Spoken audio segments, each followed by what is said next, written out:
Thank you all for being here. My name is Ashley McDonald, and I am the Public Information Officer with Rutherford County. I have served as the lead PIO for this incident. On behalf of all agencies that have responded or contributed to this incident in any way, we extend our sincere condolences to the families and friends affected by this tragedy. We are committed to working with our federal partners to do everything we can to bring closure to those impacted by this incident, and we appreciate your patience as we continue moving forward through this process. Officials from multiple local agencies, the National Transportation Safety Board and the Federal Aviation Administration have worked tirelessly around the clock to continue recovery efforts at the site of a small jet crash at Percy Priest Lake that occurred Saturday morning. Crews have pulled several components of the aircraft from the waters, including human remains. At this time, the Rutherford County Medical Examiner's Office is working with the immediate family members to help identify the victims. Some of the family members of the seven passengers on board who have been presumed to be deceased have issued statements, and I'm now going to read those on their behalf. Elizabeth Hanna, wife of Brandon Hanna and daughter of Gwen Laura. The 7 Remnant Fellowship leaders lost yesterday, including my husband and my mother, were some of the finest, most righteous, and loving people I have ever known. I want the entire world to know that my mother, Gwen Shamblin Laura, was the kindest, most gentle, selfless, loving mother and best friend to me and my brother. Her actions and words changed thousands of lives for the better, and her message of loving God with all your heart will live on forever and ever and continue to change lives for all eternity. My beloved husband, Brandon Hanna, took on the message of love for God first, and he was truly one of the most selfless and loving spouses and fathers on the planet. The whole world needs to know that for those who have lost hope, they will find hope and peace and love in the message poured out from Remnant Fellowship, and these amazing 7 leaders will go down in history as some of the finest Christians anyone could ever meet. Even one righteous man in this dark world is an astounding phenomenon. It impacts the world. It changes the world. That was a quote from Gwen Laura's words from her book, History of the One True God, Volume 3. The next statement is from Michael Shamblin, son of Gwen Laura. On behalf of my family and I, we want to thank all the law enforcement and first responders who helped with this horrible tragedy. My family is just asking for prayers at this time, and we hope everyone who is affected, especially the children of the other passengers, know that they are very loved, and we hope to take special care of their needs in these coming years.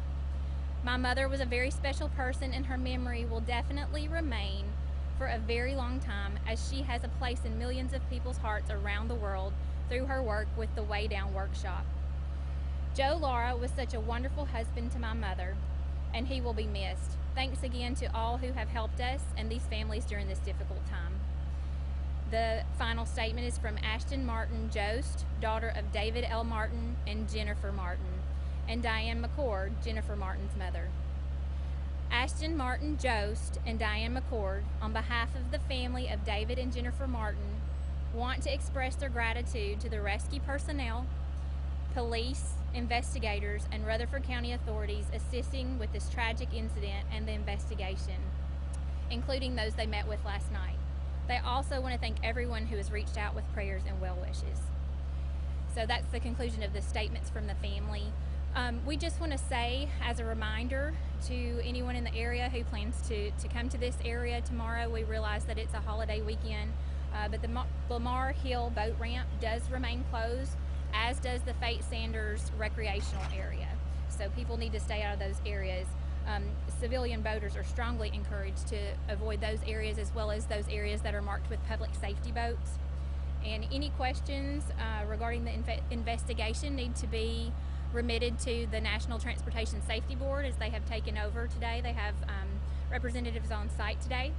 And I do have Captain John Engel. He's our incident commander for the day. He is available to speak to you now about operations of today and then the ongoing operations tomorrow. Captain Engel. John Engel, Captain, Rutherford County Fire Rescue. I became incident commander approximately 1 a.m. this morning.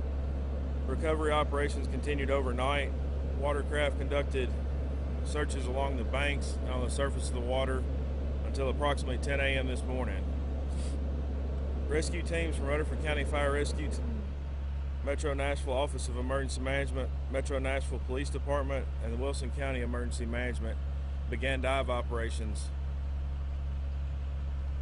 Numerous aircraft components have been recovered during these operations. FAA and NTSB officials are currently on site and are processing the scene. We continue to ask recreational boat traffic to remain clear of the area between Lamar Hill Boat Ramp and Weekly Lane Bridge. The TWRA and Army Corps of Engineer Park Rangers will be assisting in securing those areas. We will not be conducting operations overnight due to safety of responders. We'll resume recovery operations in the morning.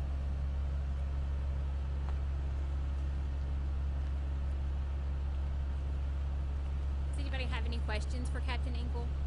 Okay, can you come back?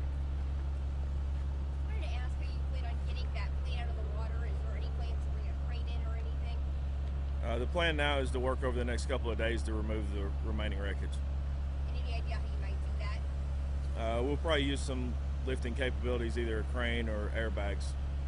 Do small planes like this one carry any kind of black box? That'll be a question for the NTSB. I'm not familiar with that. Can you talk about some of the parts that were recovered today? No, ma'am.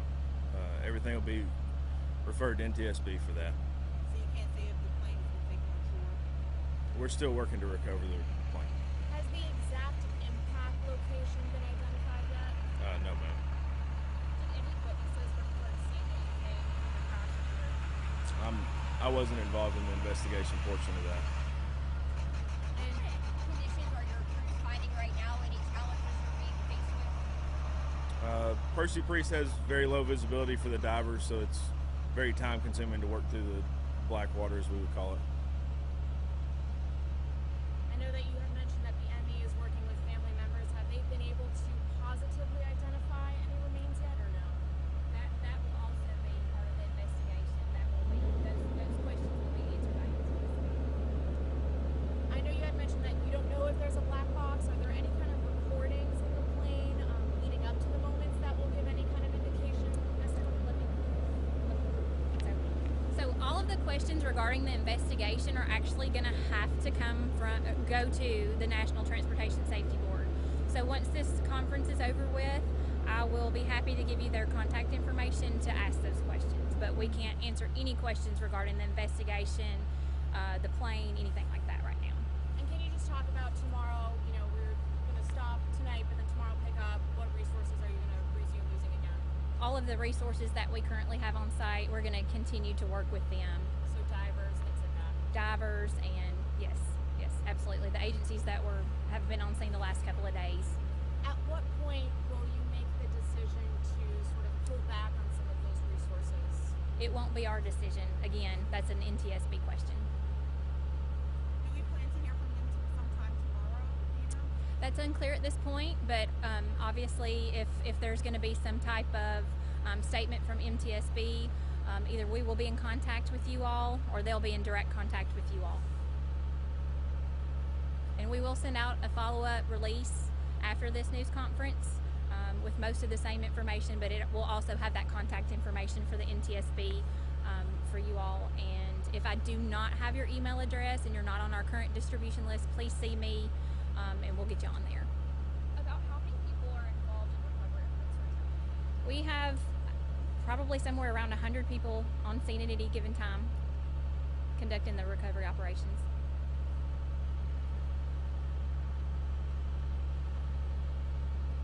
So if that's all the questions, we're going to go ahead and conclude. We appreciate you all very much. Thank you for helping us to get the message out about keeping the boaters out of the area. You have really spread that message, and we've really had a lot of cooperation, so we appreciate that. You all have a safe evening.